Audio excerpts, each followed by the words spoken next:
It's October. We played football in Blacksburg yesterday. We got back home about an hour and a half ago to the Queen City, Charlotte.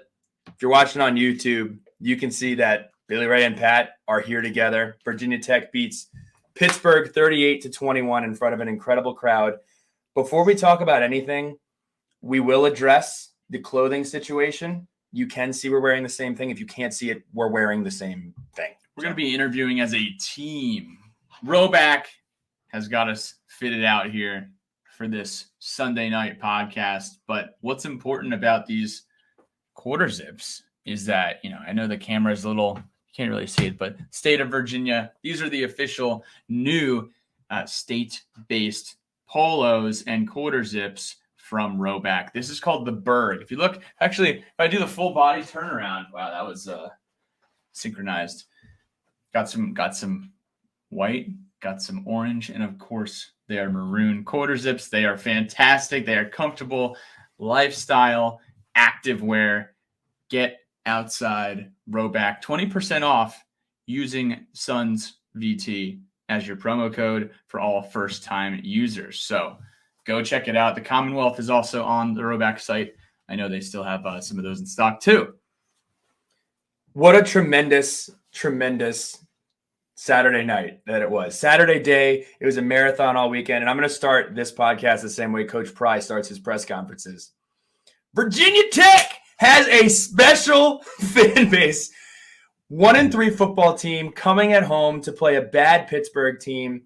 Completely showed out to the point where they affected the game. You had false starts. You had delay of games. You had people losing their voice. Did you hear that? Yeah, that usually doesn't happen to me. It's usually you, but they got me this time. This voice crack is brought to you by Bigelow Tea. I can't say it enough. This fan base is incredible. And are we in on the White effect now? Are we back with White effect? Like what's the deal? I owe some of you guys an apology. Mm-hmm. Backpedal Pat. I mean, I think the White effect looked great. It did. You know why? We won the football game. People followed the directions. It was at night. That's really the biggest one. Mm-hmm. This was a night game. Wofford, 11 a.m. Oh my gosh, I got to go find something white to put on. This is totally different. It's a primetime football game. You got the ACC folks in town from ACC Network and ESPN. And back in on the White effect if it's at night, like that SpongeBob episode. Yeah. At night. Hokies win 38-21, defeat Pittsburgh. I love recording podcasts after wins. Obviously, whole lot more fun to talk about good stuff than bad stuff. We're going to talk about it all, but there's a lot of good to talk about. But I also love it because we get plenty of poetry when we go ahead and we do that. So, Pat, why don't you Oh, my gosh. See, I just refreshed the page. There's like 4 more haikus. So we got to do a speed round, okay? Now, bear with me, everyone. Paul Patera says, attitude and edge. On display Saturday night. Better days ahead. I love Paul Patera. Big Virginia Tech guy at Pry Nose Ball. Beers were deleted. Hokies in the win column. Kiren Drones is him. Joshua Carter. White out had buy-in. It did. Hokies happy for 1 week. 5 touchdowns for Drones. All factual. Here's one from Jeremy Sullivan.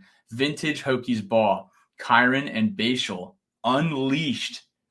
Things you love to see. You know what's funny? I love that haiku. You know what's funny is a lot of people probably were like, haikus are dumb. I'm never going to do them after 5th grade. And this podcast is bringing back haikus for a small segment of the United States. We got more. I know. I was going to read the ones that we have written down. You have more bonus ones? Chris Baylor. Bowen in his bag. General Drones has 5 TDs. No has. On to FSU. And then we got Grant Watson. Hokies take down Pitt. Drones is an absolute dog. See y'all in Florida. Grant Watson is making that trip, dude. Florida is 3 syllables. I looked this up. However, we're giving you a pass because who really says Florida?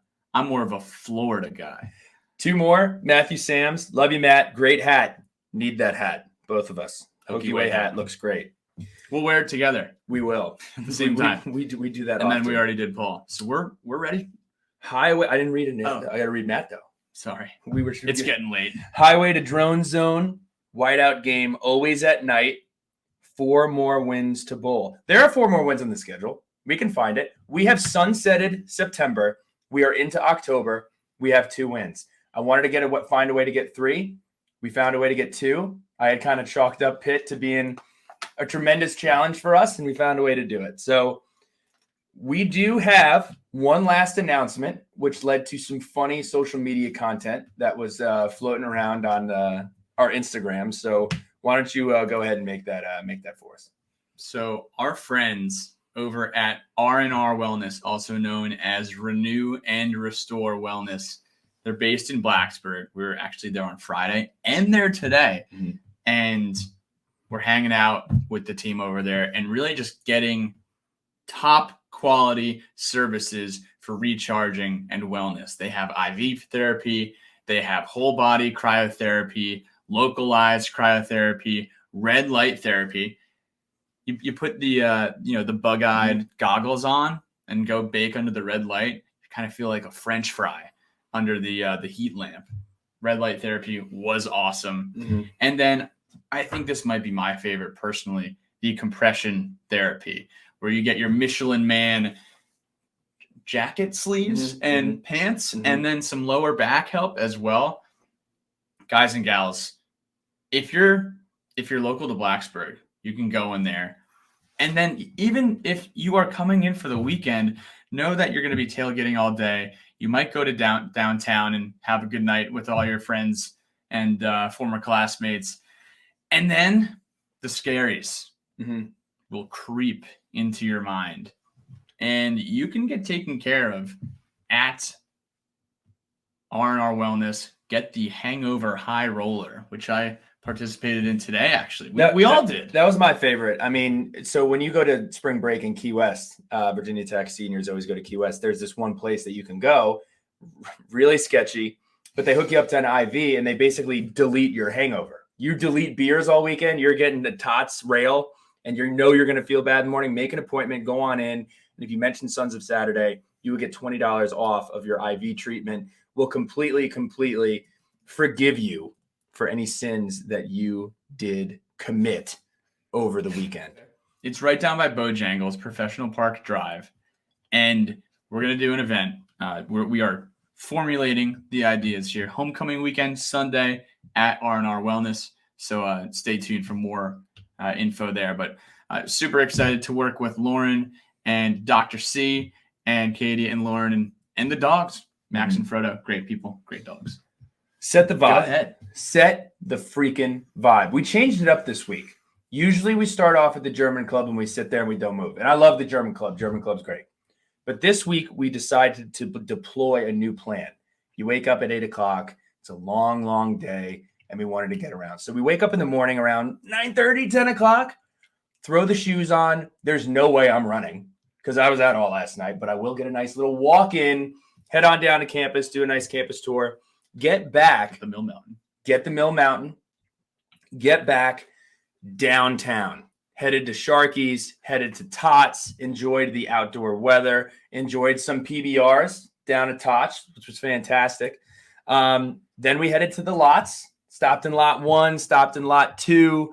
Then we headed to the Manor, watched a very interesting flyover. We had the C-17 do a flyover. Now, due to the laws, from what I heard with the Air Force, there's a time that they're allowed to do it and they're not. So the C-17 comes and doesn't do a flyover. He does like a pass through over campus like 5 or 6 times. If you look at the flight tracker data, it's pretty hilarious. And then we headed into the game and had a fantastic time. We saw it doing laps. Maybe they're doing a little dress rehearsal on Friday. Yeah, we saw the plane on Friday. We were walking around, and usually it's like prop planes, little crop duster action. And I was like, that's a big plane. That's the freshman backpack of planes flying around all over campus. But it was awesome. It was fantastic. Yeah. And I think generally the vibe around the fan base the last 7 days was really just we're in the mud. Mm-hmm. The more research I did on Pitt, the more I found out that I actually really like an opportunity for us to win this game. And I had a good feeling about the game leading up to game time. And, we're on the field. Nick Cullen standing there filming an Enter Sandman video on the field. And his wife, Mindy, does the worm. Like, unbelievable. We put it on Twitter and Instagram, and it is just hilarious. She's like, hey, BRB, gonna go do the worm? Mid Sandman doing the worm. It's unbelievable. Exit night, enter the dirt.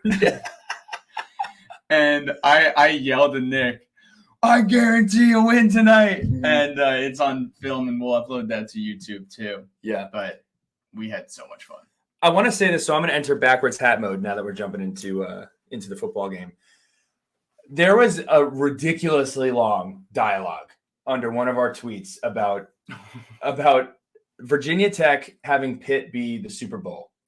Now, you would think that I'm about to get on here and talk trash about Pitt, thinking that we're the Super Bowl. I just like that this rivalry is heated. It means something. It means something. Pittsburgh, we talked about this in the last podcast in the preview with the Loyal Sons, like two teams who pride themselves on being a blue-collar team. Pittsburgh's a blue-collar city. Blacksburg, ton of great, hard-working people.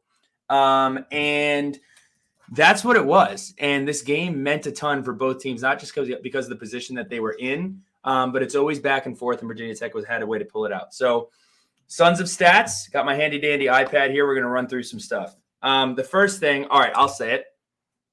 With the better Wi-Fi and the better cell connectivity, I have the ability to tweet during the game sometimes. And Zach Osmond did a great job doing the play-by-play. He absolutely crushed it. He was up there in the box for us. But cell service was a little tough because town was packed, and I was able to fire off one tweet during the game. Immediately after pressing send, I was like, should I have tweeted that?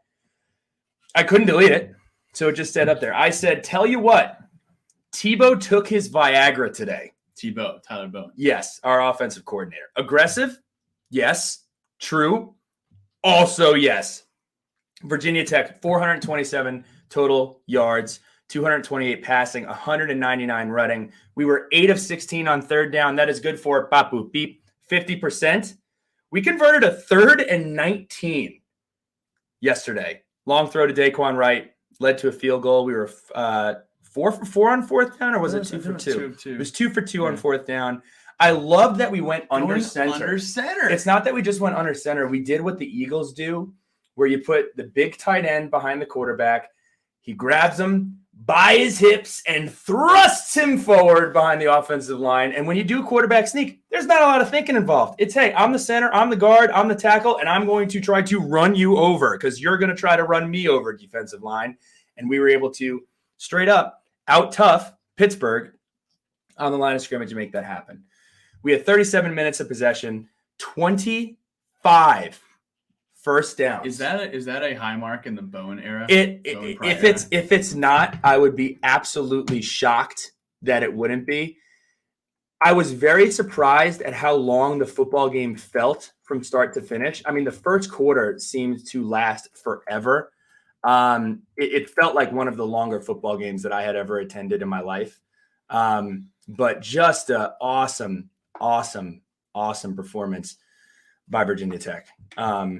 I'm trying to make sure that I was right on the first downs. 25 first downs. That's right. It was so crazy. I had to make sure and look it up. Phil Jurkovec. I feel for Phil Jurkovec. He came into the year with a ton of hype. Had good games at Boston College. He usually hasn't played well against Virginia Tech specifically. He's hurt. He's got a wrist injury. And I'm not trying to be mean. It was one of the worst games I had ever seen by a Power 5 quarterback in person. We're talking about 5-yard screens to guys that are wide open. He's putting it in the dirt. We're talking about like no ability. He had that one really long throw on the touchdown. The guy was wide open, but then he had the other one down the sideline, underthrew it, could have been picked. But I got to tell you, Phil Jurkovec really helped the Hokies. He was 11 of 22 with a 27.3 QBR, had 4 sacks.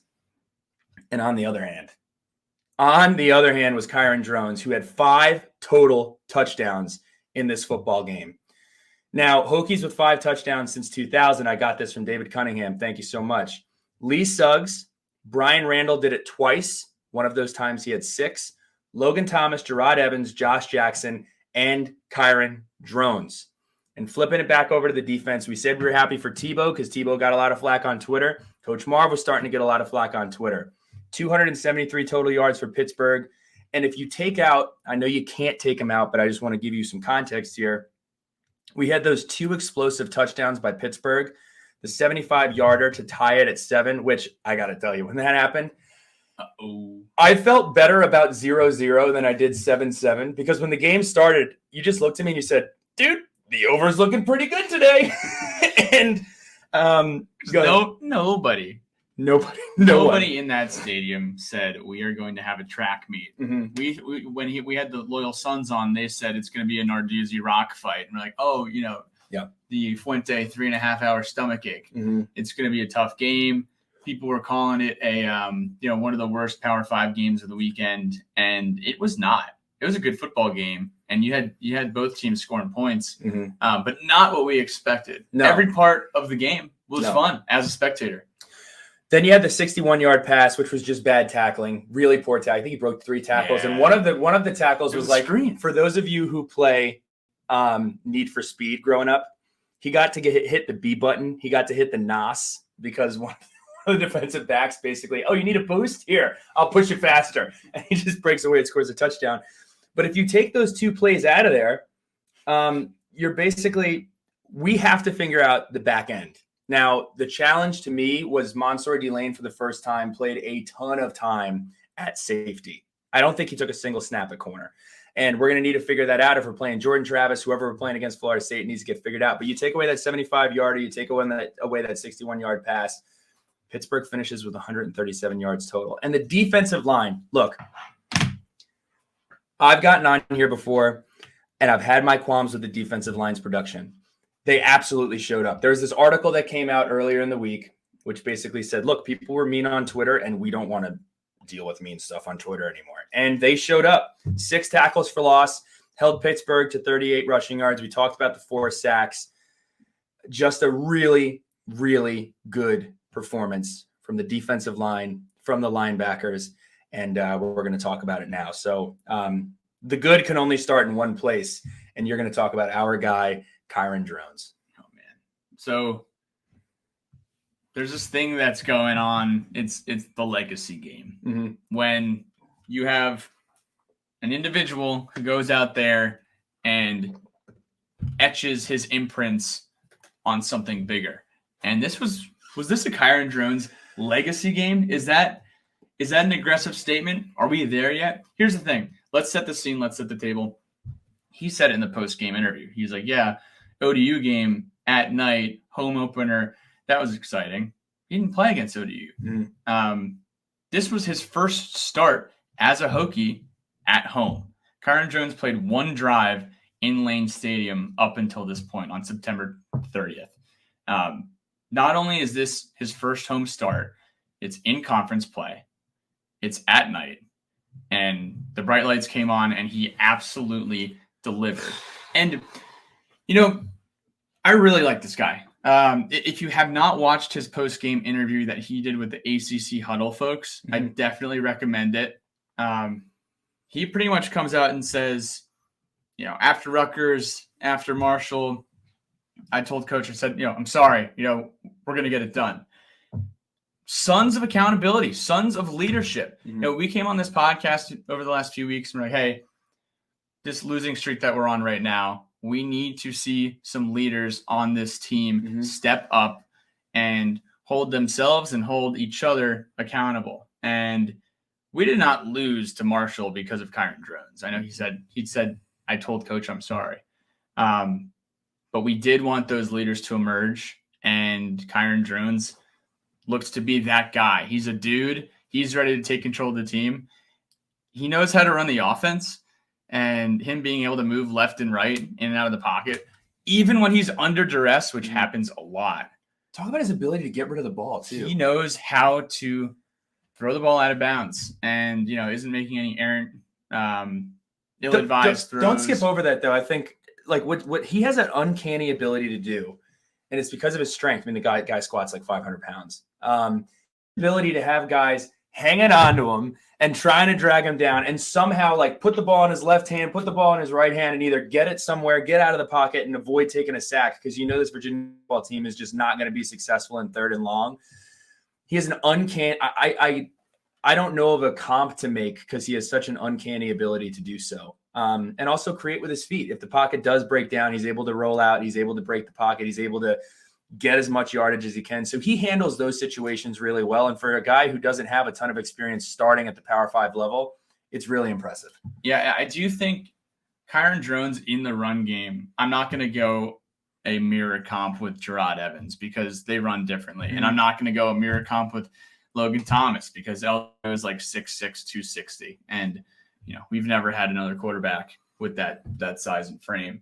But it is kind of like a combo of both of them, where you just have this big physical dude and he runs and falls forward. His touchdown that he scored, I think it was the second one. It was not the one when he did the cool jump with the ball.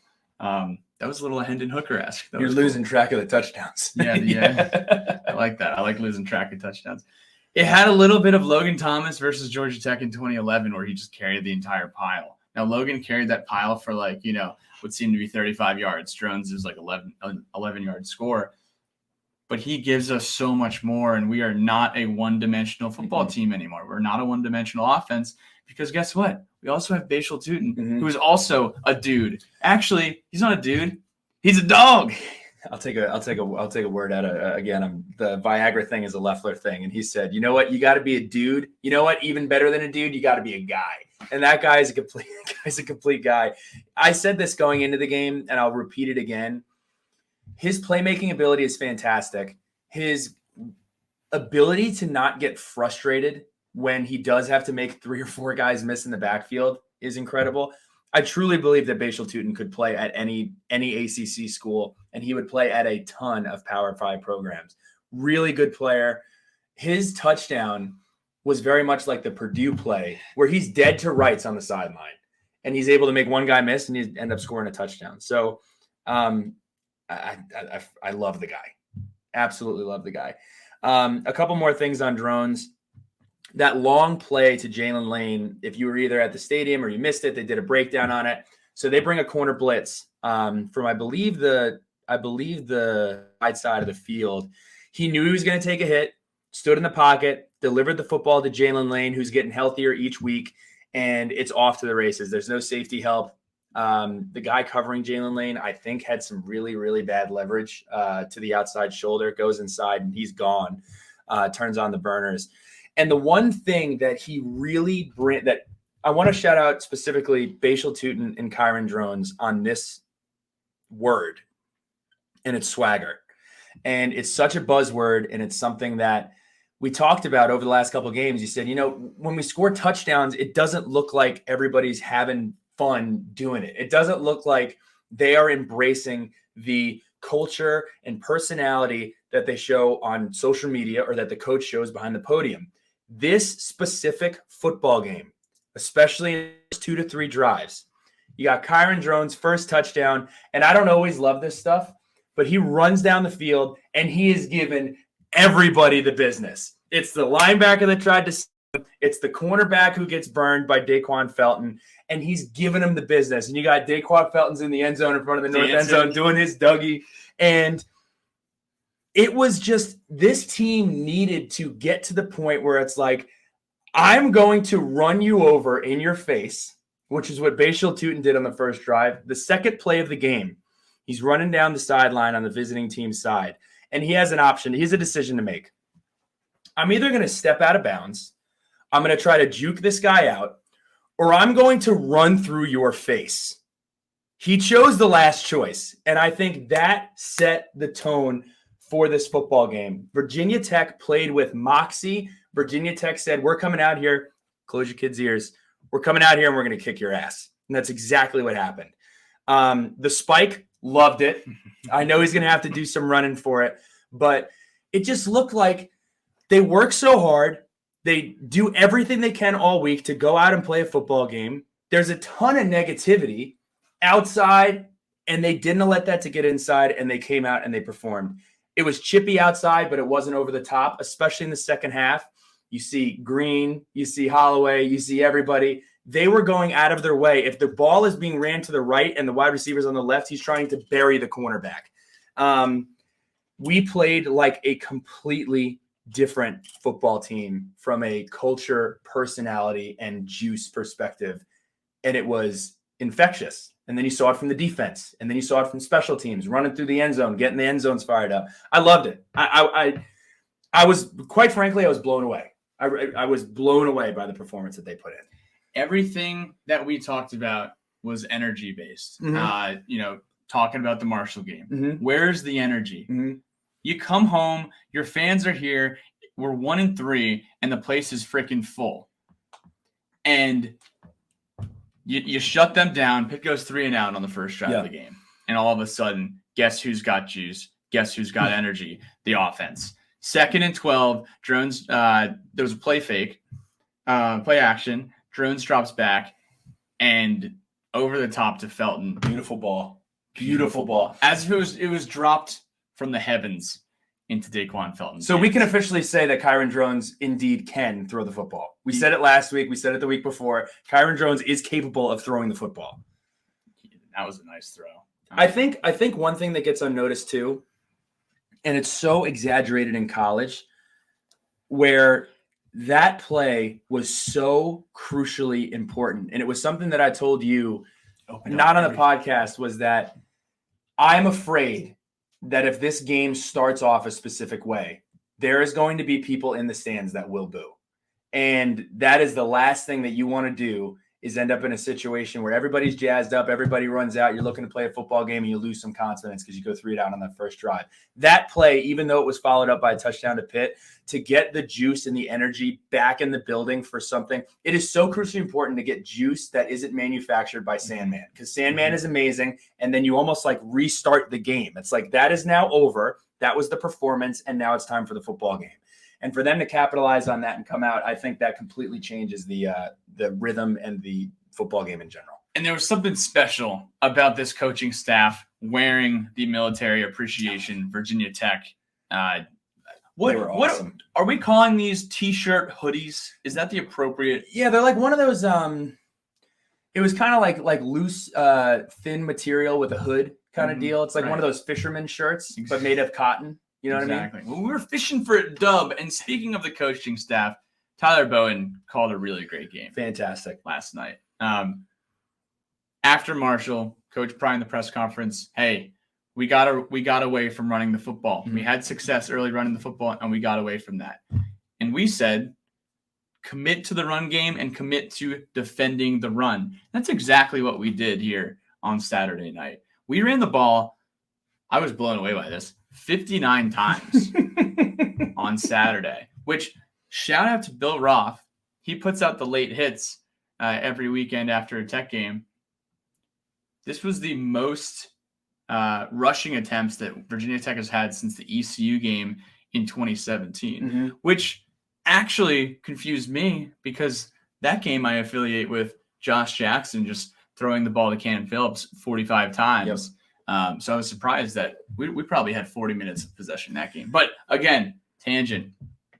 We did a great job of running the football. Great job running the football. Now, I will say it's not sustainable to run the quarterback 21 times, but the dynamic that he brings is undeniable. His ability to open up the offense. And I wasn't going to bring this up, but I'm going to bring it up now. I hate that when something happens and it's positive, we then have to point back to the other thing and trash the other thing. I've said this a couple of times.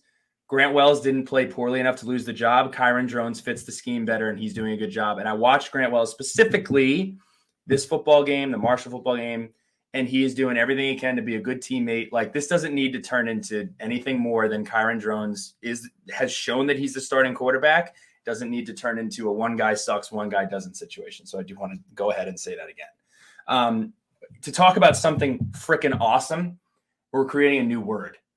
Powerful is a great word. You go to sales kickoff for some of these technology companies, you listen to like an iPhone announcement, and they talk about the power. It's robust. It's robust. So the new word of the day is bowerful. We had 2 bowerful drives. When Virginia Tech and Pitt are tied at 7 after the long touchdown, what happens? Virginia Tech gets on the field, has an 11-play, 55-yard drive resulting in a touchdown. Right after that, you're up 14-7 with 4 minutes and 22 seconds left in the half. And you're like, we're in for a football game. We are in for an absolute football game, but can we find a way? Can we find a way to go up 21-7? Do you know what it would mean for this football team? Even if we can just get a field goal, go up 17-7, what that would mean for the football team. 11 plays, 67 yards, touchdown, leave Pittsburgh with 21 seconds. And again, an unreal move by Tootin to get into the box. Just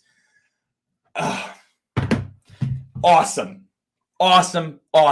His incorporation of tunnel screens, his play calling of what I really realized is that the play calling wasn't like, it seemed as if we were throwing darts at plays and being like, well, let's try this. When you watch the offense from the beginning of the game to the end of the football game, it wasn't just I'm going to call plays and put players in position to do what they do well. I'm going to call plays to set up stuff that's coming up later. There were a couple times during the game, I love doing this, where it's like, hey, Pat, you know what I'd love to see right here? I'd love to see a little play action pass here. I'd love to see us run a little quarterback draw. I'd love to see us run a little screen here because they're blitzing 5 or 6 guys here. And you could see how he's kind of thinking about the football game. He's thinking about it the right way. And my hat's off to him. He took a ton of heat since the Old Dominion game, and it's got to feel really good in the locker room. It's got to feel really good in the coaching offices. I mean, also just I was excited to see a flea flicker and a reverse, getting a little bit creative with some trick plays, opening up the playbook. Xavier Turner Bradshaw. I mean, we thought we had a little bit of a David Wilson play out there. He is quick. He is explosive. I'm excited to see how we continue to get him involved in the football game. It's kind of interesting. You don't feel like you have a spoil of riches at the running back position. You do. And at the skill position on offense, you do. We even saw Malachi Thomas. This is the best game we've seen Malachi Thomas play all year. He's not going to blow you away on the stat sheet, but we have a lot of talented guys, and we found a way to share the rock with everybody. How much do you love that this team has, with Kiren Drones as our quarterback and with a guy like Bashal Tootin, we are able to capitalize on 3rd and short and 4th and short? Yeah. I mean, I love to see the creativity too. It wasn't a dive or running some sort of zone from the shotgun every single time. You were keeping them guessing. You were keeping them figuring it out. There were multiple times where Pittsburgh, I mean, we're at the point now where Pittsburgh is coming to see how we're going to line up on 3rd down and taking a timeout to adjust because they're not getting what they expected to see. And that's a sign of Pittsburgh going, oh, snap, they're not doing exactly what they've been doing all year. They're going a little bit off script. And just take my hat off to Coach Bowen. I really do.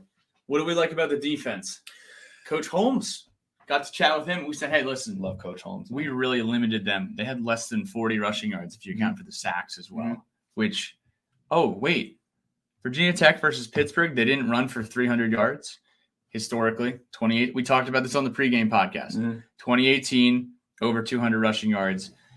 2022, Abanikanda is still running. Completely different. We said, hey, Coach, what exactly happened tonight?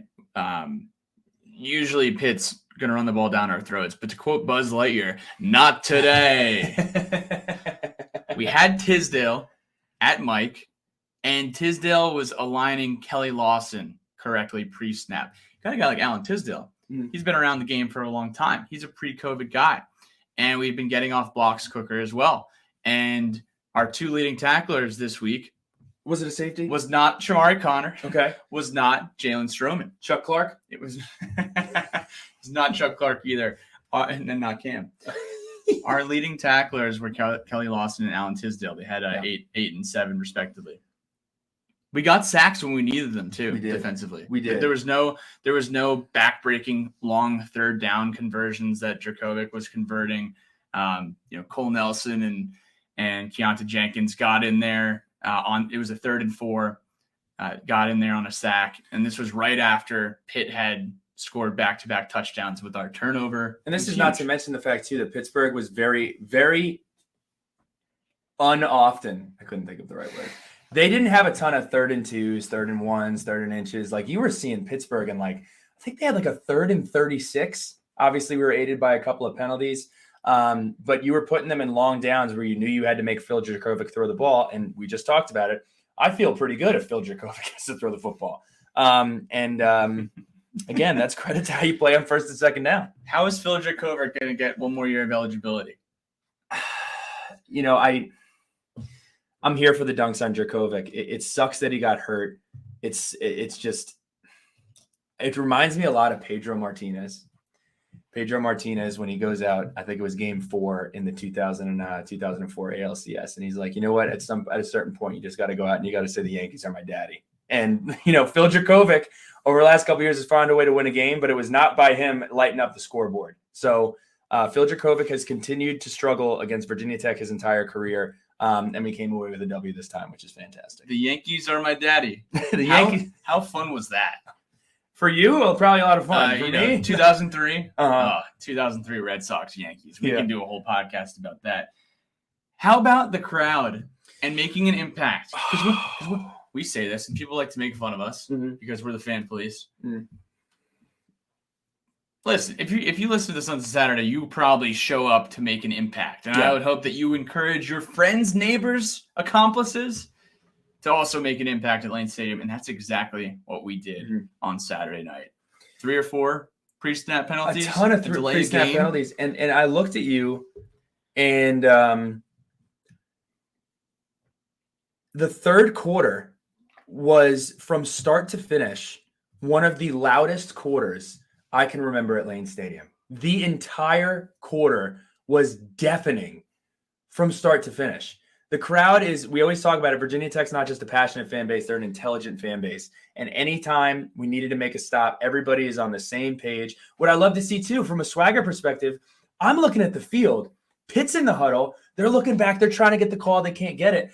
And you got Kelly Lawson. You got Feldarius Payne. You got everybody getting to the crowd, pumping the crowd up, pumping their fists, getting everybody excited. And that's the type of brand of football that Virginia Tech, from the outside, everybody is saying, where is this?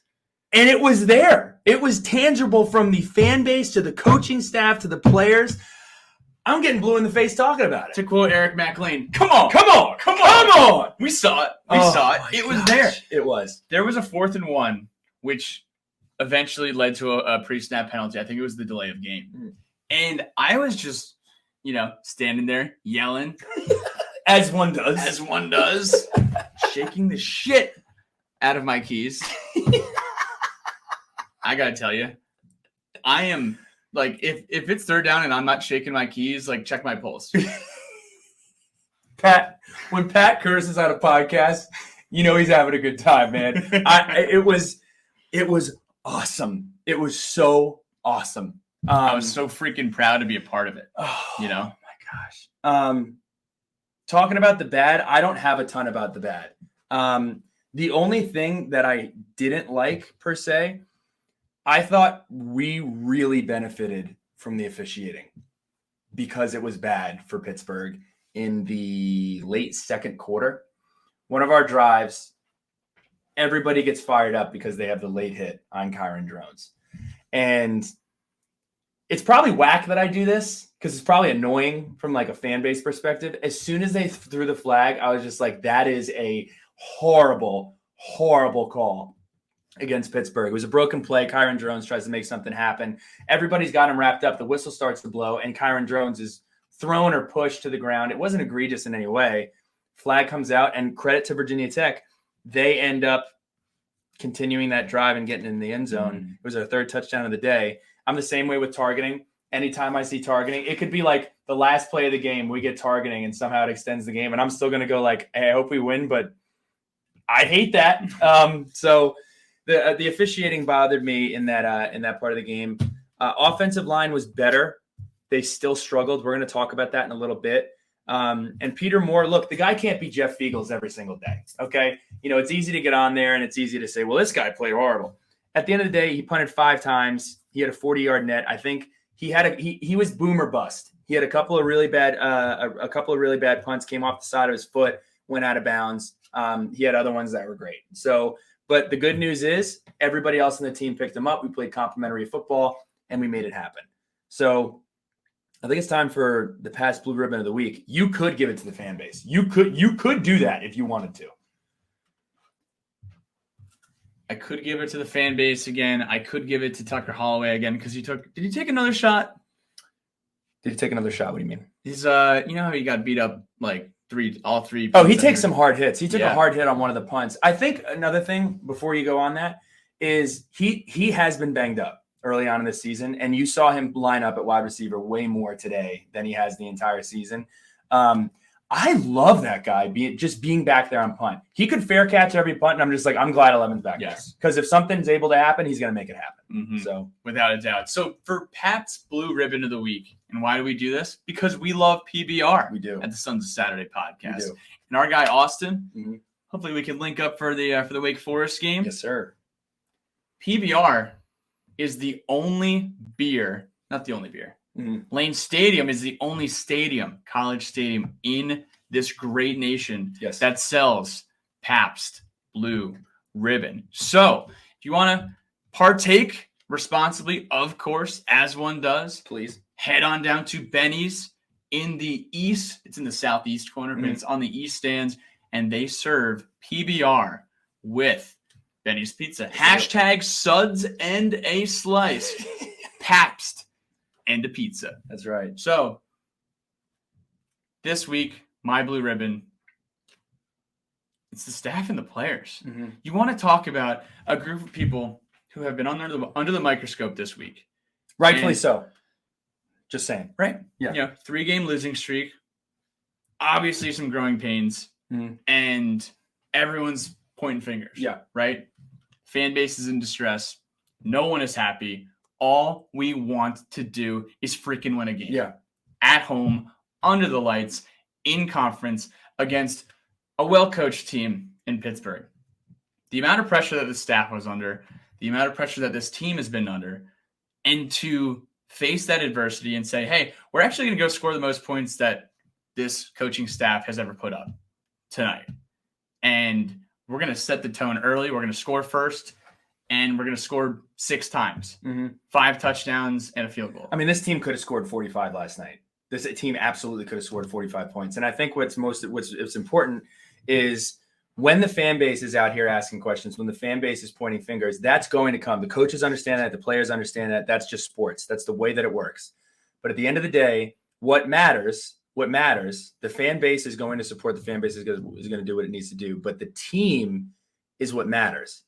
All this other noise, whether it's from the national media, whether it's from fans, whether it's from burner accounts, whatever it's from, as long as you don't let that division, that finger pointing, and that negativity get into the locker room and spread like a cancer throughout the team, that is what they showed that they had the ability to do.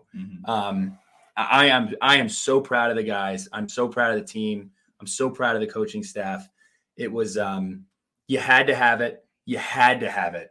How much would you have loved to be a fly on the wall in that locker room? Oh, my gosh. I mean, that's the thing, too. You mentioned it with Kiren Drones. You mentioned it with Bashal Tootin. You mentioned it with the defensive line stepping up. You mentioned it with, some of the guys on defense. Like, the team looked like they didn't only have leadership, but they had the common goal of this is not happening. This is not how this is going to go down.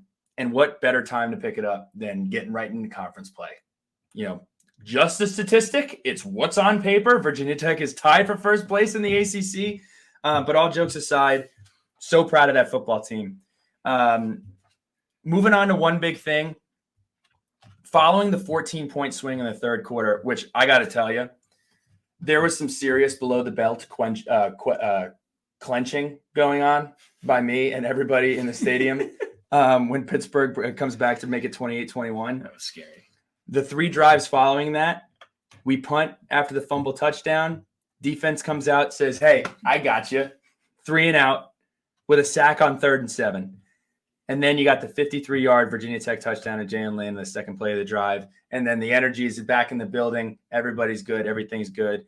And they find a way to do it. And I know it's one big thing, but I'm gonna make it 2 big things because it's my podcast. It's your podcast. And we make our rules. We make the segments. And sometimes we go off on tangents. And here's one. Look, I'm just shocked that Virginia Tech, when faced with all this on-field adversity, faced with, having Pittsburgh coming to town, you have all these challenges. You know, how are we going to be able to run the ball? Are we going to be able to stop the run? Are we going to be able to throw the ball? Are we going to be able to score enough points? We're going to be able to prevent them from scoring points. Those are all problems. But then you talk about the real problems that we're facing. And the real problems are, we're doing a whiteout and we're not wearing white. How are we going to win this football game? We're playing at night and we don't have LED lights. How are we going to win a football game at night without LED lights? How are we going to win a football game when we don't have a drone to record us running onto the field? How are we going to do that? We're guilty of it. Everyone's guilty of it. When you lose games, you have stupid conversations. And I'm so glad that wasn't being talked about after the football game. The shade of maroon did look great on the jerseys. It was dark. It was dark. Yeah, it was dark. We looked fresh. I know you're in and out on the white helmets. I love the white helmets. I think it's such a great look. We were on the phone with my pops, and here were his two bullet points. First one was, when the ACC network brings their A team, you guys look damn good on television. And that's true. That's true. The production value from ACC network, again, to go on a tangent, when they come to town, it is awesome. The location that they do ACC PM in front of Castle Coliseum with the backdrop being Lane Stadium, they interviewed Kenny Brooks, Georgia A. Moore, and Liz Kitley. It's awesome. And they have like this like, I don't want to call it a playpen because it's for like adults and like normal people, but they have all this cool stuff. They have this like football thing. You got EMAC there. You got Flowers there. Or Royal. I always mix up Eddie Royal and Brandon Flowers. I have to stop doing that. That has to stop. Yeah. That stops today. But he's out there, and it's just, they do a phenomenal job. So I do want to tip my cap to the ACC network. And it's just great. And the second thing that he said, this was actually pretty funny.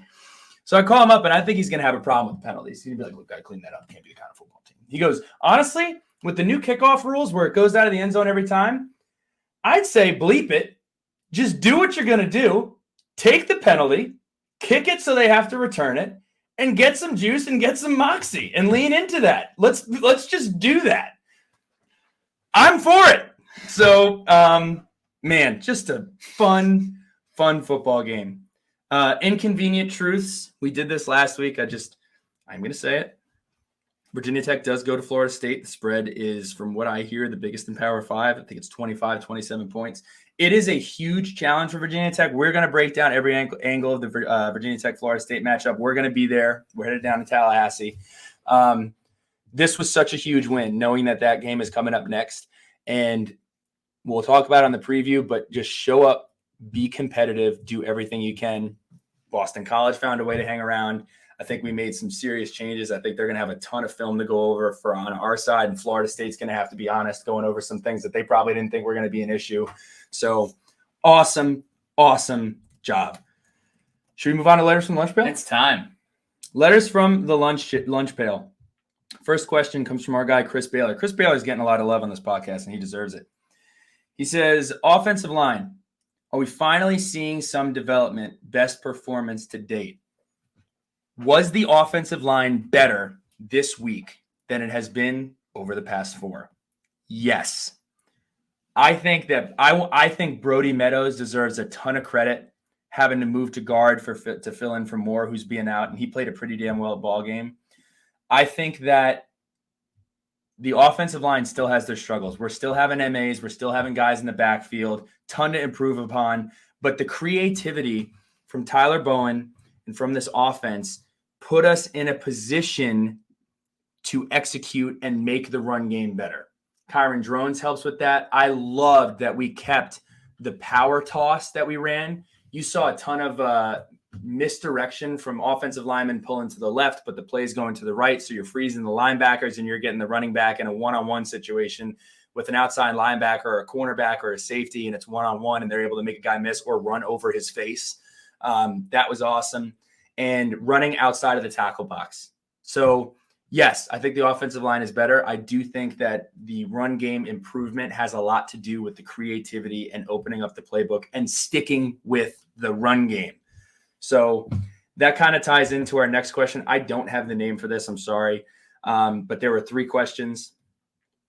Which is more likely regarding Bowen's play calling on Saturday? Was he hiding or saving things until conference play? maybe. I'm not like huge on that. I think when you get into certain situations, at the end of the day, you go into each game with a list of plays that you're going to run. It's not like you have plays in your back pocket where you're like, okay, we're in conference play, we're in the game, so now we're going to call this. You put the game plan together and you work off of that. And I think he just did a really good job of installing or opening up plays that we hadn't seen or that worked against Marshall. And I think the order and the system he was using to deploy those plays worked out in our favor. The second one was coaching for his job, so he emptied the tank, including any copycat plays he knows of. I don't think so. I think that, and Coach Pry made this pretty obvious. Like, he's like, look, I'm going to support my guys. I'm going to do everything to support my guys, but we got to stick to the run game. We got to figure some stuff out. He just called a great game. Like, that's it. And they committed to Drones and tailored the offense to him. I know there has been a ton of conversation about the depth chart and everything else. As far as I'm concerned, again, a guy who isn't in the meeting rooms, this is not insider information, but not for a second did I not think that Kiren Drones was going to run onto the field against Marshall and run onto the field against, who did we just play? Pittsburgh and Rutgers. And I have no doubt in my mind that he's going to run onto the field against Florida State. If it's not that way, then we'll talk about it. But I think that Kiren Drones has shown, from his moxie, from his ability to do what he needs to do, for his ability to throw the football and run the football, that he's our guy, and that's what it's going to be. So I guess to sum all of that up, take the depth chart and the roster with a grain of salt. And again, I'll repeat it. It is not really something that needs to be public information. We're going to know who the starting quarterback is when they run out for sure, but I would assume that it's going to be Kiren Drones, barring something significant. So any thoughts on that? If you don't, it's okay. I don't have any thoughts. Okay. All right. Go ahead. That's it. I gotta tell you, I love doing podcasts after wins. I love doing podcasts together. So this was fun. I can't believe we just, thought we were going to be here for an hour and a half talking about this thing. If this was 2019, we would record a 3-hour podcast, kind of like we did with the 6 overtime game. You live and learn. You live and you learn. Nobody wants to sit down and listen to a 3-hour podcast. So here's what we're going to do. We're going to do Sharky shoutouts, and we're going to just talk about the weekend. And if you care about that, you want to hear what we did this weekend, we had so much fun. It was awesome. So it was so awesome. We might talk for another hour. Yeah, that's true. That's surprise, it is 3 hours. Storytelling, yeah. Engage. So it is time for Sharky shoutouts. Then you got to see JJ this weekend in Sharkies. I got to see JJ in Sharkies. Something special's happening at Sharkies. I'm just going to leave it at that. Easter egg. Something special's happening at Sharkies. I want to shout out, before I get into the weekend, Nick Lappy. He played for Pittsburgh. I believe he played linebacker. I coached him in high school. When the announcer came over the PA, he said Nick Lappy on the tackle. I was like, no way. That's a guy that I coached at Northern Highlands my first year post-college, so it was great to see him out there. He was a walk-on who earned a scholarship at Pittsburgh. So shout out to my guy, Nick Lappy. It was just a phenomenal day. Speaking specifically about the football game, Section 5, we had an unbelievable crew. I'm talking, I'm going to leave out names, so I need you to help me out. We're talking Willie Kranick, Griffin. We're talking Casey, Juliana, Taylor. Help me. This is where, Caroline, Tom. We hung out with Tom Brady this weekend. My close friend, Tom Brady, that I have not seen in a dog's age. He was living out in San Diego. Marine Tom, living in Wilmington now. So he's put his orange and maroon glasses back on now that he's back on the East Coast and had an absolute blast. Let's see. Ed and Carly. We had Georgia Amore make a guest appearance when she came down. And I got to tell you, fantastic time with that. Now, love the impact that she has had on Virginia Tech. This is a message to anybody. If you are meeting Derek Jeter, if you are meeting the President of the United States, if you are meeting the starting pitcher for the New York Yankees, when you want to make an interaction, have an interaction that is either going to leave a positive impact and not a weirdo impact. That is all I'm going to say on that. She understands, and those kind of people understand that people are going to want pictures and people are going to want interactions. I'm just saying, don't do things that will lead you to being someone that you're like, I hope I never see that person ever again. But it was great. She came down for about, a quarter or two, hung out, had a great time. Willie Kranick on that note. So that's my buddy. We grew up together in New Jersey. Tattoos. He was on a Rutgers preview. Very strong accent. Tattoos. Speaking of accents. Mustache. Crazy New Jersey accent. He's a cop in Hudson County, New Jersey. This poor guy. No connection to Virginia Tech other than I like Billy Ray. He's my good buddy. He comes down to Virginia Tech once a year. He makes it to a Virginia Tech game every single year. So his first game ever, he came to the Syracuse game. Final year of Coach Fuente. 2021. We lose. Last second. Devastating. 2021, he also says, you know what? I'm going to double dip. I'm going to go to the bowl game. It's going to be great. I'm going to go to the bowl game. It's in Yankee Stadium. I'm a Yankee fan. I'm going to go to the bowl game. We played Maryland. Not a fun football game to be at. He was at that game. So then he's like, oh, dude, I'm going to come to the West Virginia game. Y'all's got a new coach. It's going to be awesome, incredible environment. I'm going to come on down. West Virginia game, we lose. We lose again. And then what was the game he attended after that? Was that it? I think that might have been it. That might have been it. No, he also attended the Pittsburgh game. He came to the Pittsburgh game in 2021 as well. 2020 or 2021. He came to one of those. He came to a Pittsburgh game that we also lost in a really bad fashion. He was 0-4. He was, long story short, he's 0-4. He's like Phil. So he finally got to see a win. It was just awesome. He had an amazing time. It was his first time at Tots. He had a rail, and he was going to get his second one. And I say, hey, look, man, it's 1:30. If you get another rail, I'm not carrying you around. I will, but I don't want to. I'm going to be really upset. And 5 might be the total amount of games that you go to. So we cut it off after 5. But it was great to see that he made it down. Speaking on the crew, I mean, yeah, my cousins were up there. Mm-hmm. My cousin Connor, my Aunt Karen, my Uncle Kenny. They're 3 rows behind us. You had Cornell. I was about to say Dr. John I thought it was Cornell. cool because JC, our guy, Dr. Cran, the Cornell Effect, as you guys know, is a sponsor of the Queens of Castle podcast. And Cornell got to meet Georgia and get a picture with Georgia. That was great. Awesome. That was great. Dr. J? I didn't get a chance to talk to Dr. Cranham, or I did get a chance to talk to Dr. J. She was amazing. She came over. We missed her because she moved out of Section 5. I think she had her season tickets in Section 5 last year. She bounced on over, and this was our first time seeing her this year. She's awesome. I love her to death. I love when Dr. J trolls us on Instagram. I do love when Dr. J trolls us on Instagram 110%. It's like once a week. It is. It is like what's coming, Dr. J. Yes. If you're listening, Mm-hmm. it's Dr. J and Dr. J's wife, and then saw David Caitlin and Brian Lusher. Mm-hmm. Who else? Oh, Hal Byers, my guy. Hal, Trey, and Molly. Mm-hmm. Dude, 100% approval rating. Logan Ross made her way down, who is now, congratulations, has accepted a job at Virginia Tech. So really, really happy for her. Her boyfriend was in tow as well. I'm not sure how much of the football game he saw because he was watching his West Virginia Mountaineers. Hey, got to give respect where it's due. Neil Brown, they were ready to burn this guy at the stake. Dead man walking. Give him an extension. Yeah, I don't know about an extension, but they'll probably return the locks that they were planning on changing in the facility. So he's bought himself some time.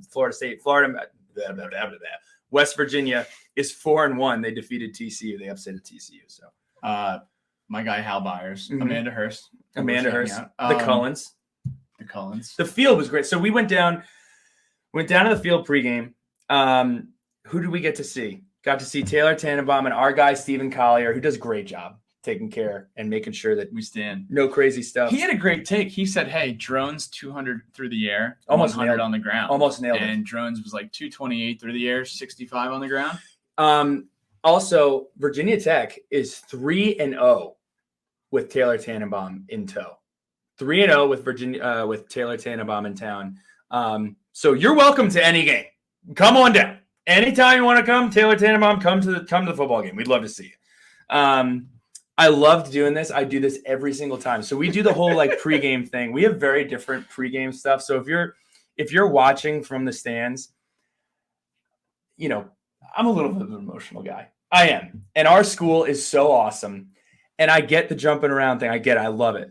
But when Sandman is happening, I just like, for that, it's like time stands still. I'm just looking around. I'm like just looking at the stands. I got to tell you, fans, you look beautiful up there. You really, really do.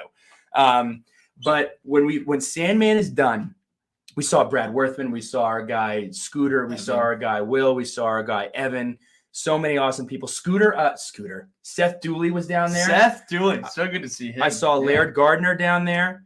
Rock Carmichael, who was doing work with the Senior Bowl, which was great. BAP in Easy B Benzo, whatever his Twitter name. Easy Bino. Bappin' Easy Bino.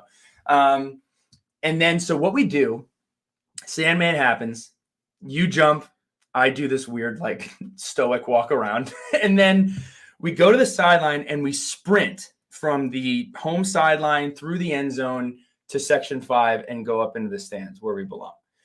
And every time somehow I run past Eric McLean. Talk about guys that are hard to miss. Eric McLean, just a big ball of muscle, and he's always standing. He's always got on a good suit. Come on. And I always run up to him every single time, and I just tap him on the shoulder. As Sandman just ends, he's got a 10-mile smile written across his face. And I go, hey, man, you know it's better than Howard's Rock. You know that it is. Oh, come on. And every time he hits me with come on, and EJ Manuel and Royal always give him crap. And Kelsey Riggs goes, hey, I agree with you. And I was like, awesome. So you sprint back to the off the record. What off the record? I don't know. Has Kelsey put that in writing? Well, it's on the record now. It's on the record. It's on the record now. Breaking news. Breaking news. Kelsey Game Riggs. Boomer. So that was great. We already talked about how awesome the ACC network does with their production. I mean, they really, really do a phenomenal job. Who else do we have? Chris Riegard was manning the grill with Willie Kranick. I mean, game day's a little crazy. I love to share my Fitbit stats. Was looking at it.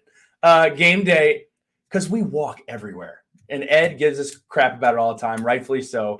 But on game day, there are a lot of places to go, a lot of people to see. And I hate that I don't get to see everybody. We saw a lot of lacrosse folks because they had their homecoming Monogram weekend. Club tailgate. The Monogram Club tailgate. Blair Nelson and Devin Wilson, two fantastic. They're doing an unbelievable job with that. That is something that is a thankless job because it's something that they just expect that every school has. I kind of make this joke where, fans think that there's this room in the athletic facility, right? And they have thousands of tickets that's just left there. And it says, break this glass if so-and-so is coming to the game. And then anytime that any athlete wants to show up to the game, they run back there with their hammer, they smash it, and they grab the ticket. It's not how it works. But they're doing everything they can to build a welcoming and awesome experience for student athletes that want to come back. Not just that we're football players, lacrosse, track and field, basketball, every single sport. And it's special because I was talking with Blair about this. Like when you move on from football, you move on from basketball, you move on from whatever sport you're doing, connections are so important. And I think that fosters a community that is going to help people in their professional careers outside of ball. Just a lot of fun people over there too. Charlie Howe. We were with Charlie there a few weeks ago for Purdue.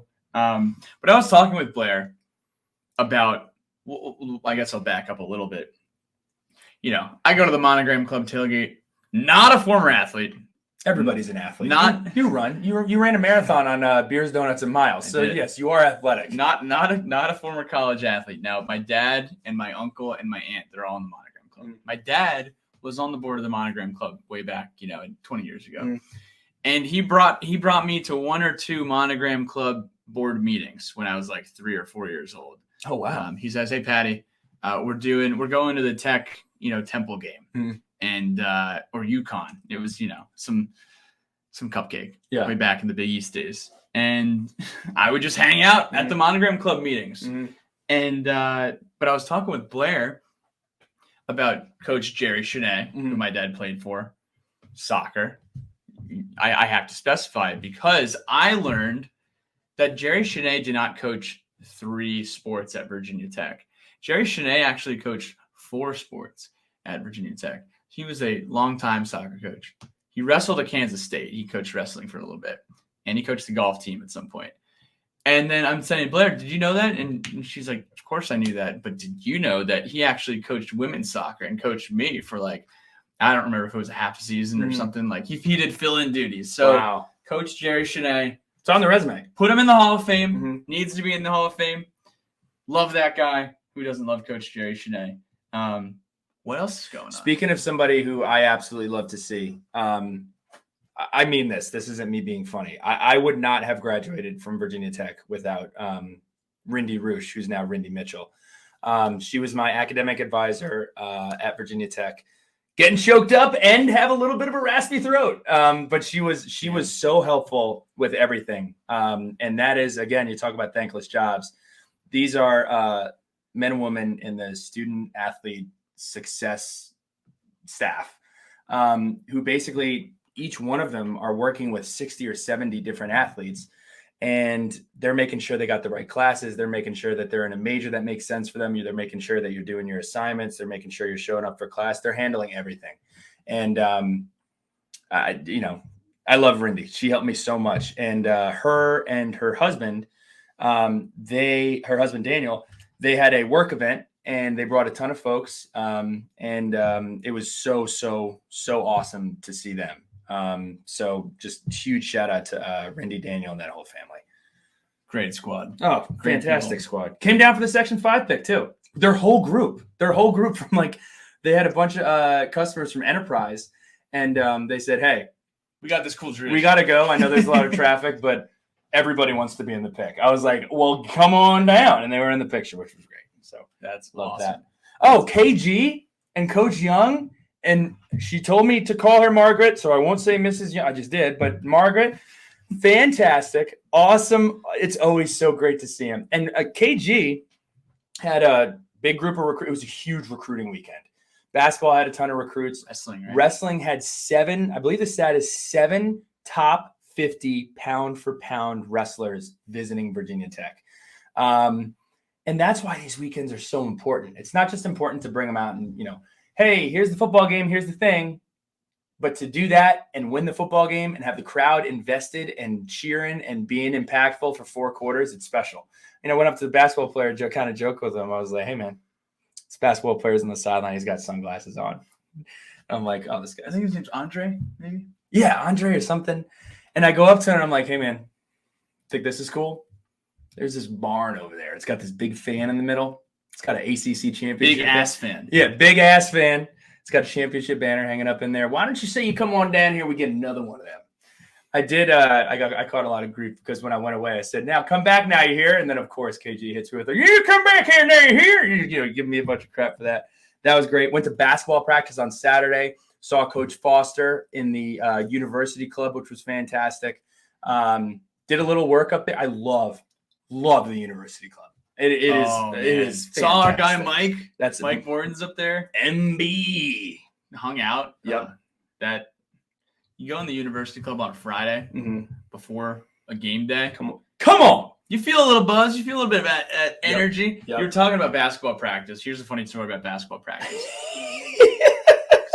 We're doing something fun with the basketball team next month. Mm-hmm. I guess now it's October. Yeah. And I said, hey, Ace, Custis, you and me, Horse, we're going to put some content together. He's like, bring it on. Yeah. So then Billy goes up to Ace. He's like, hey, Horse, let's do it. And then Ace is like, yeah, let's do it right now. So I was basically put through a shooting drill. I haven't shot a basketball in like a year and a half. It wouldn't have made a ton of difference. I thought it was like 10 years. It was bad. It looked like I actually never touched a basketball before. So I'm shooting around, and then I pass the ball to you, and you're kind of, you're shooting like 10 or 15% for a guy that's not shooting in a gym like that for a while. Pretty good. You're hitting a couple. He's 10 or 15. All right, how about like 20 to 25? If you were not 10 making or 15, you were not making 1 out of every 4 shots that you took. It may have felt that way. I promise you. 10%. As soon as KG told you, hey Pat, you're taking the worst shot in college basketball. You're taking the long 2. Like you need to either move to the side or figure something out. I have this tendency where I don't know where I'm positioned on the court. I think I'm behind the line, and every time, yo, bro, look at your feet. Yeah. You are literally on the line. That's an awful basketball shot, and I'm just like, I'm back against the wall. I'm like, damn. But I'm talking to the right guys. These guys can help fix my shot. So then you get a nice little rhythm.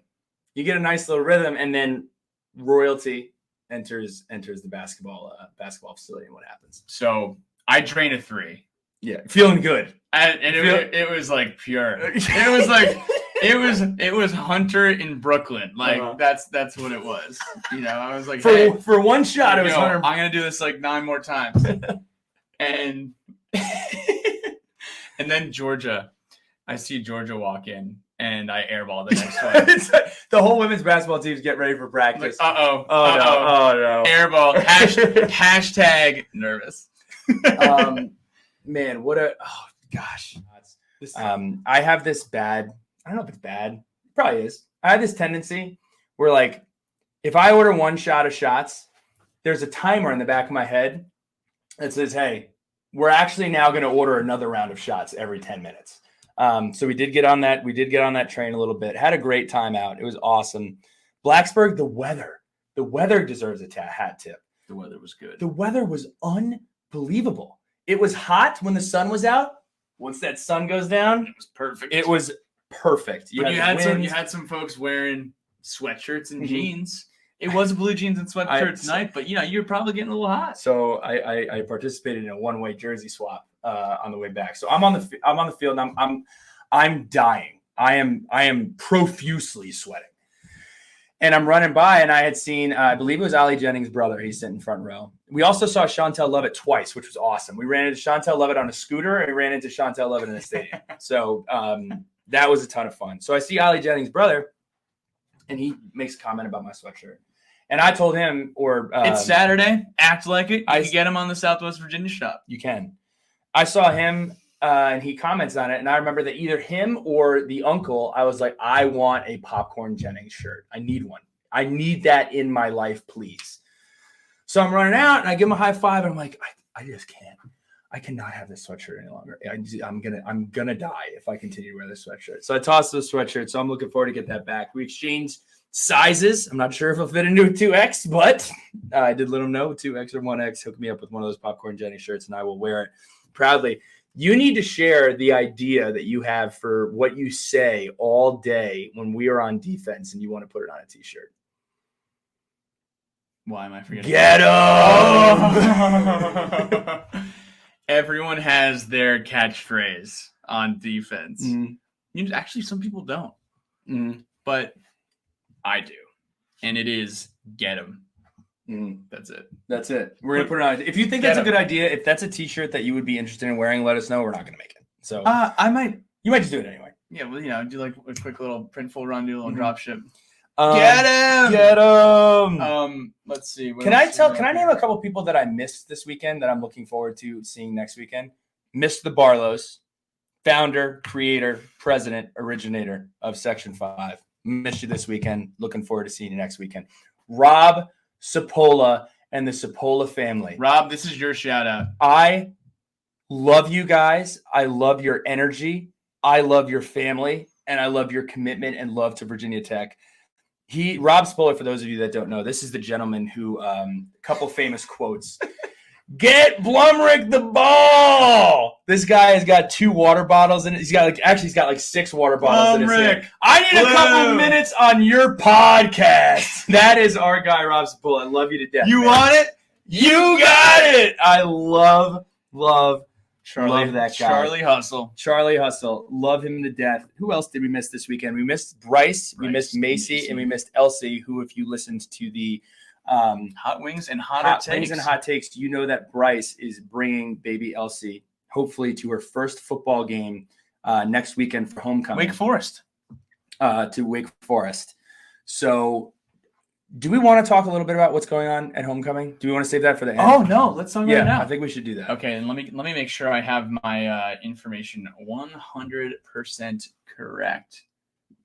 Billy, can you fill the space for the next few minutes? I can fill the space. Just an unbelievable weekend of family and friends. If you're still listening, I really appreciate it. This is kind of, podcasting is a little bit like a diary, and you do so many awesome things. You see so many awesome people. And at the end of the day, you just want to kind of have a diary of the stuff to go back to. I'm going to force my kids to listen to it one day. So this is our way of keeping track. And if you're still listening, thank you. There we go. Young alumni.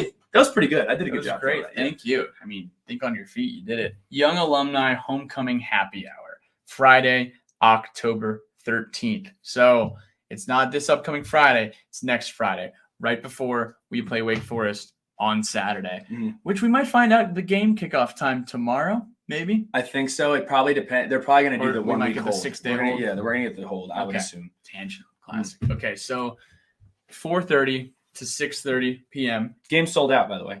Game is sold out. You guys, if you are a young alumni from Virginia Tech, now, I want to say that's within the last 10 to 15 years. I'm actually not sure, but I don't think they're turning anyone away. If you want to participate and enjoy an awesome time and an awesome happy hour at an awesome venue. People call us old all the time, and we're going. So, I mean, I think we're young alums. Yeah, probably. Okay. So registration is $10 in advance. You'll get 2 drink tickets, and they also have appetizers. $5 of your $10 registration goes to the Keep Jumping Fund, which is awesome. So this is not even just like a donation to Virginia Tech. This is an athletic-specific donation that Young Alumni is putting on. So thank you, Mariah, and the rest of the team over there leading the engagement there. We will be there from 4:30 to 6:30. We will have koozies. We will have stickers. We will have laughter. We will have jokes. And we will have fun. And then after that, this is the first time people are hearing this. After that, there's like Spirit Rally, Pep Rally. I think it's on the drill field or in front of the GLC. We'll make sure you all know. We'll confirm that. But I think we're going to be emceeing that. Which I've never done. So #nervous. That's right. Again. Hopefully George is not there. That's going to be a ton of fun. Thank you so much to Mariah for thinking of us. That's really exciting to do. So we are putting so if you go to the alumni.vt.edu/events, you'll find it. Everything is there. We also have put it out on our newsletter. We will do that on this week's newsletters as well. If you're not subscribed to the Sons of Saturday newsletter, it's sonsofsaturday.com/VT. Go to the bottom and type your email in, and you can get set up on the newsletter that goes out once during the week in the season and twice during weeks where we win. That's right. More newsletters from more victories. So I didn't do this before the podcast, but I did just want to point out a couple of pictures from this weekend. First and foremost, shout out to everybody who participated in the win photo. It was awesome. It was epic. Thank you all so much for popping out. And for those of you that don't know, if you're hearing this for the first time and you're in town in Blacksburg, come on out. I'm also going to use this opportunity to shamelessly plug a really good picture of me, but it also ties into what happened. There was a time during the game on a 3rd down where we came out. This was not it. This is just a sick picture of me. Fireworks went off like when Pittsburgh broke the huddle to go to the line of scrimmage. It was awesome. It was definitely a mistake. It was definitely also illegal. There's no way you're allowed to do pyrotechnics when a team breaks the huddle. I was pretty surprised we didn't get penalized. So that was rather interesting. Any other game day environment notes? Our guy Casey, who's an Ohio State grad, brought this up. The DJ, he loaded the clip before the game, and he was just letting that thing bang all game. They were playing the hits, and one of the coolest things they did, they played Party in the USA by Miley Cyrus. Oh, my gosh. Everyone was so fired up. And everyone was so fired up, and they cut the music off right when I got to the bridge of the song, and the stadium kept singing it. It was fantastic. And what was the one – when you walk away and you close your eyes, what is the one song that you remember hearing all day? I swear, and I don't know if you guys can hear this. Yeah. I don't know if the mic is picking it up. Yeah. Don't play it too long because I don't want to get copyrighted. But you get the song. You do get it. Joker and the Thief by Wolfmother. Great song to play on defense. Oh my gosh. That song is in The Hangover. I think is it the scene where Alan is essentially Rain Man? Yes. At the blackjack table. Yes. Incredible. Yeah. Incredible. Can I also say something that I want to pat myself on the back for? So I'm not really sure who is running Michael Vick's Twitter account right now. I don't think it's him. I don't think that it's a massive leap to assume that it's not him.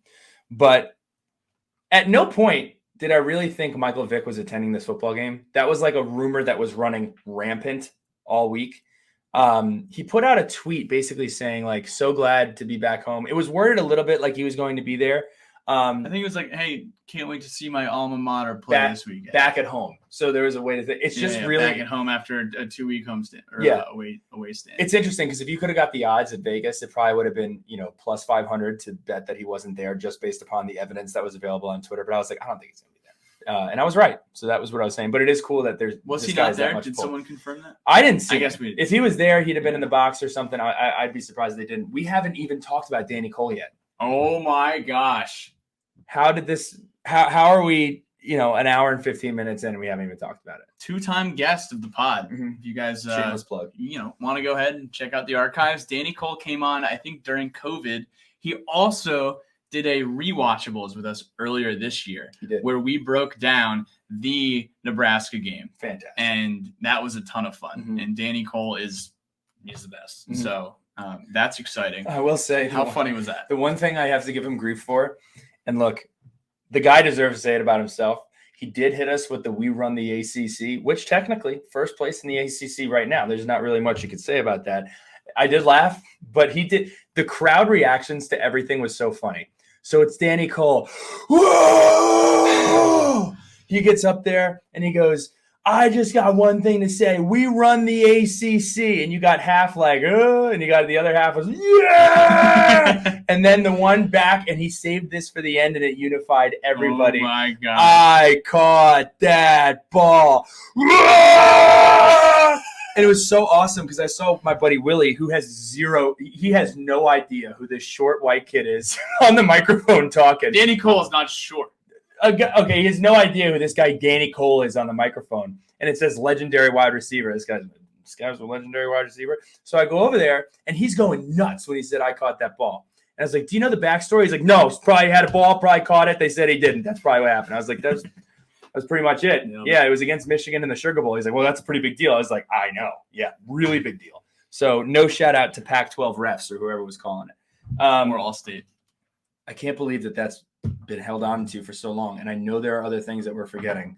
Oh, I got a few more here. Okay. I got a few more. Where are my notes? You want to do that thing again? Yeah, I can fill some space while Pat's trying to figure this stuff out.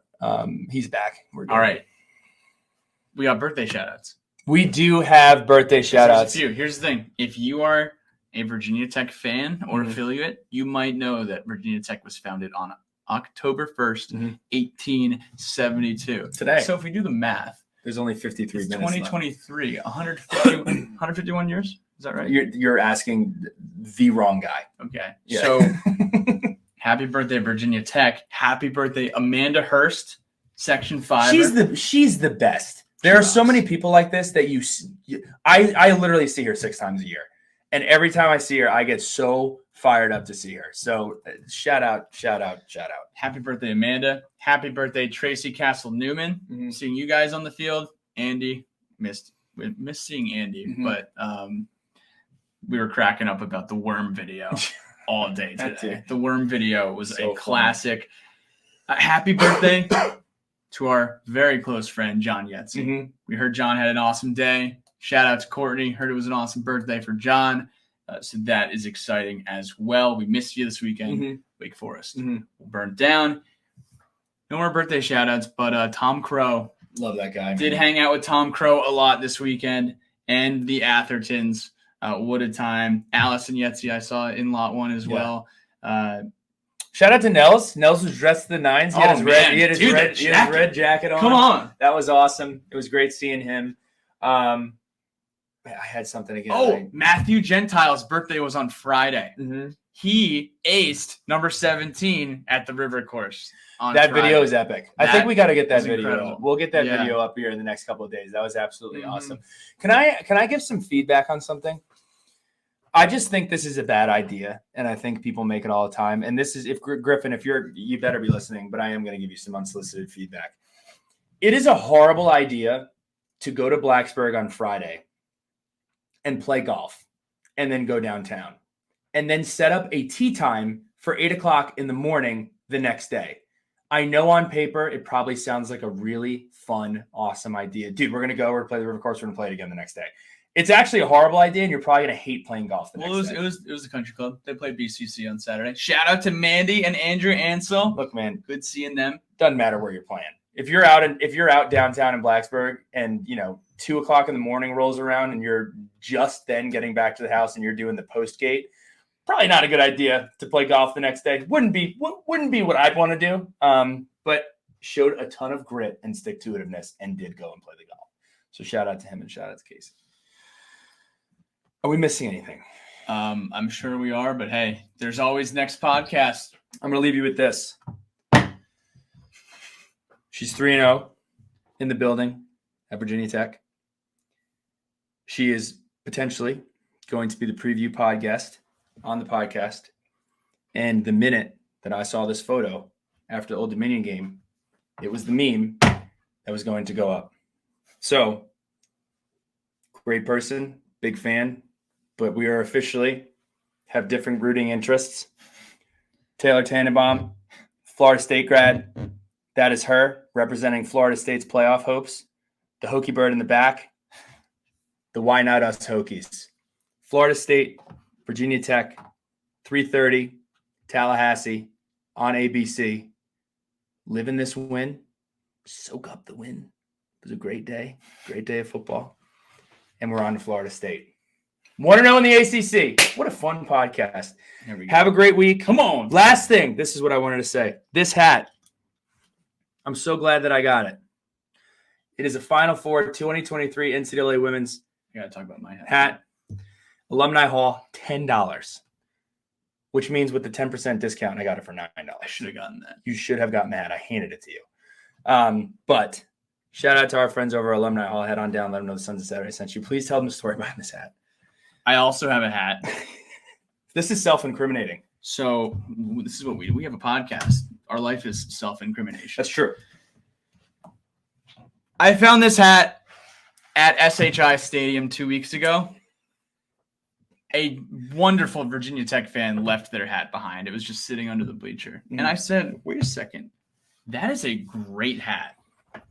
So I have the same hat. I like yours better because it's almost like it's not reflective. It's a very aggressive orange. It pops. It's got a pop. It's very much a pop. Pop Watson. So this hat was on my head yesterday. It was. And we ride superstitious things as long as we can until they fade out. Yeah. I will be wearing this hat on Saturday. I do think we need to put this caveat out.